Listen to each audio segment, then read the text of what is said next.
Hello everyone, welcome to my channel. Today we'll discuss about one of the important factors in banking sector, which is CASA ratio. This ratio is very useful while analyzing the bank fundamentals and selection of banking shares in the stock market. In this video, I am going to talk only about CASA. Remaining factors such as non-performing assets, capital adequacy ratio, advances growth, net income margins, cost of liabilities, etc. will be covered in next part of the banking related videos. Without any further delay, let's get started. First, we will see what is CASA ratio. In general, banks receive deposits in the form of FDs, current accounts, savings accounts, and interbank deposits. Out of all these total deposits, the fraction of deposits which they receive only from current and savings accounts denotes the CASA ratio. In other words, the percentage of current accounts and savings accounts to the total deposits in any bank is called CASA ratio. This is very important ratio for banks because banks does not give any interest on current account deposits and give very minimal interest rate on savings account deposits. So bank get this money very easily for almost negligible interest rate only. Using these deposits, banks provide loans to customers at an interest rate of 10 to 12%.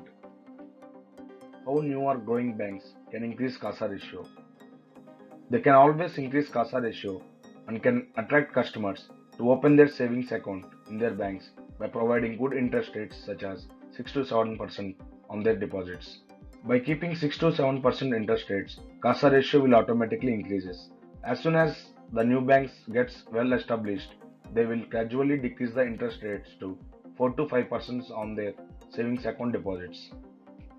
Best example for this is Kotak Mahindra Bank. This bank used to provide 6% interest rate initially in their growing phase, and as soon as they improved their CASA, they decreased interest rate to 5% now.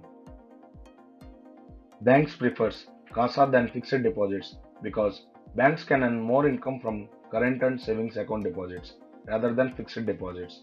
They just pay 4 to 5% interest to customers who is having CASA deposits when compared to paying 7% interest rate on fixed deposits. So, when they grant loans to customers with a 12% interest rate, they get more margin from CASA deposits only. So, all banks look for CASA ratio and it's very important in selecting good stocks. So, this is all about CASA ratio.